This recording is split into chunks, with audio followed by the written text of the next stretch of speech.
안녕하세요. 오늘 저희가 함께 들여다볼 자료는요. 장애를 넘어 예수님께로 라는 제목의 주일 설교문입니다. 누가복음 8장 43절에서 48절 말씀인데요. 아, 네. 그 12년 동안 혈루증으로 고생했던 여인 이야기 말씀이시군요. 맞습니다. 이게 그냥 기적이 일어났구나. 이걸 넘어서요. 정말 그 극한의 절망 속에서 믿음이라는 게 어떻게 실제적인 변화를 만들어내는지 그 과정을 되게 생생하게 보여주거든요. 그렇죠. 그래서 오늘 저희는 이 설교문을 통해서 혹시 지금 겪고 계실지 모르는 어떤 고통이나 장애물들, 이런 걸 넘어서는 길, 그리고 진짜 변화는 어디서 오는 걸까? 이런 통찰을 좀 같이 찾아보려고 합니다. 네, 좋습니다. 특히 이 여인이 보여준 그 절박함, 또 믿음, 이게 지금 당신에게는 어떤 의미로 다가오는지 같이 한번 살펴보시죠. 네, 이 설교가 강조하는 게 단순히 병이 낫는 그런 상태의 호전을 넘어서는 거잖아요. 네, 맞아요. 그 사람의 존재 자체가 바뀌는, 뭐랄까, 본질적인 변화로 이어지는 걸 보여주죠. 그리고 그 과정에서 드러나는 그 경외함이라는 감정 있잖아요. 아, 경외함이요? 네, 압도적인 존재 앞에서 느끼는 그런 떨림 같은 거요. 그것도 되게 중요한 포인트 같아요. 맞아요. 그 부분도 꼭 짚어봐야겠네요. 그럼 먼저 이 여인이 처했던 상황부터 좀 자세히 볼까요? 이게 정말 숨 막힐 정도더라고요. 그렇죠? 12년입니다, 12년. 12년 동안 혈루증? 아마 이게 만성적인 출혈이었을 텐데 이걸로 고통받았다는 건데 그 당시 율법으로는 이게 부정한 병으로 취급됐잖아요. 네. 그래서 사회적으로 완전히 고립될 수밖에 없었죠. 사람들과 접촉하는 것 자체가 금지됐을 테니까요. 정말 외로웠을 것 같아요.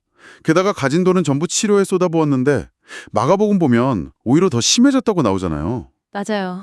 아무 효험이 없고 도리어 더 중하여졌던 차에 정말 희망이 없는 상황이었죠. 그러니까요. 육체적인 고통에 종교적으로도 부정하다 여겨지고 경제적으로는 파탄나고 사회적으로는 고립되고 진짜 막막했겠네요. 네, 그야말로 삶이 그냥 통째로 무너져 내리는 그런 상황이었던 거죠. 어디 기댈 데 하나 없는 정말 절만의 끝자락이라고 할 수 있겠죠. 근데 여기서 중요한 건 이 여인이 그냥 주저앉거나 원망만 하고 있지는 않았다는 거잖아요. 바로 그 점입니다. 그 절망 속에서도 뭔가를 하려고 했다는 거, 포기하지 않았다는 거. 네, 예수님에 대한 소문을 들은 거예요. 그리고 어쩌면 이게 마지막 기회일지도 모른다, 이런 희망을 품게 된 거죠. 네, 근데 한번 상상해 보세요. 예수님 주변에는 항상 사람들이 엄청나게 많았잖아요. 그렇죠. 인산인해였죠. 그 병들고 약해진 몸으로 그 많은 사람들을 비집고 예수님께 간다는 게 이게 보통 일이 아니었을 거예요. 거의 불가능에 가까웠을 수도 있죠. 네. 설교문에서도 아마 사람들 발에 밟히고 막 치이고 그러면서 필사적으로 예수님 뒤까지 갔을 거라고 묘사하는데 그 44절에 무리 가운데 끼어 뒤로 와서 이 짧은 구절에 그 절박함이 다 담겨 있는 것 같아요. 여기서 이제 그녀의 믿음에 정말 놀라운 점이 드러나는 거죠. 마가복음에 보면 속으로 계속 되뇌었다고 하잖아요. 내가 그의 옷에만 손을 대어도 구원을 받으리라. 와, 그 확신. 네. 이게 그냥 어쩌면 하는 그런 막연한 기대가 아니었던 거예요.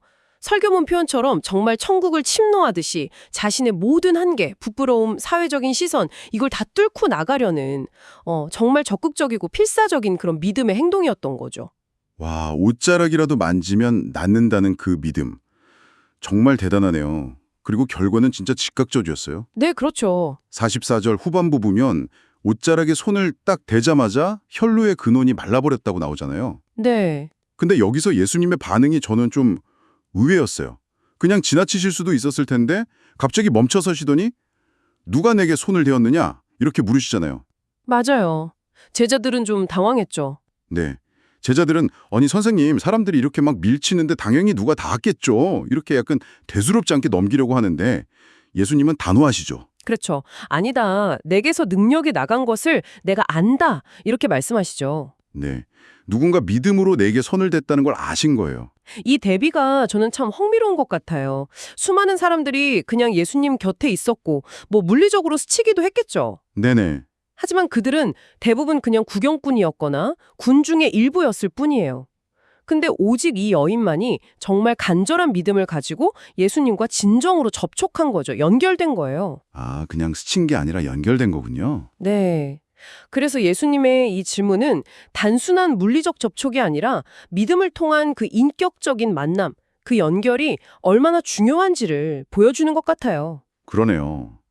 예수님이 자기를 찾으신다는 걸 알았을 때 그 여인의 반응도 참 인상 깊어요.